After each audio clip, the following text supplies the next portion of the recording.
លោកសួស្តីបងប្អូនកូនសិស្សទាំងអស់គ្នាសម្រាប់លេខរបស់យើងនៅម៉ោង4នេះ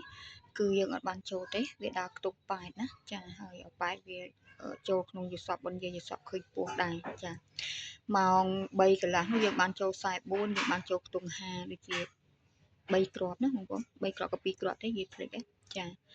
ហើយក៏យាយនៅតែមានការឈីស្រ័យណាបងប្អូនយាយក៏ដឹងធ្វើមិនដែរព្រោះលេខរបស់យាយវាចូលតែម៉ោងដែលកូនសិស្សអត់សូវលេងចាយាយក៏មិនដឹងថាត្រូវធ្វើយ៉ាងម៉េចដែរណាបងប្អូនចាណាមួយ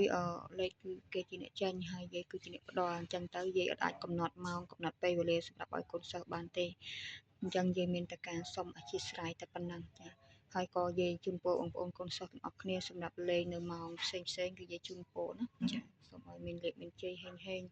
បន្តទៀតផងដែរចាថ្ងៃហ្នឹងខ្ទង់ខ្សែយើងក៏ចូលអូសខ្ទង់5របស់យើងក៏ចូលអូសយើងក៏បានលេខបុកត្រង់ផងដែរណាក្នុងថ្ងៃហ្នឹងយើងចូលខ្ទង់អូសហើយនឹងលេខបុកត្រង់តាំងពីម៉ោង9កន្លះចាតាំងពីជាឆ្លៃតាំងពីម៉ោង9កន្លះរហូតដល់ម៉ោង3កន្លះចាដល់ពេលម៉ោង4យើងអត់បានចូលទេចា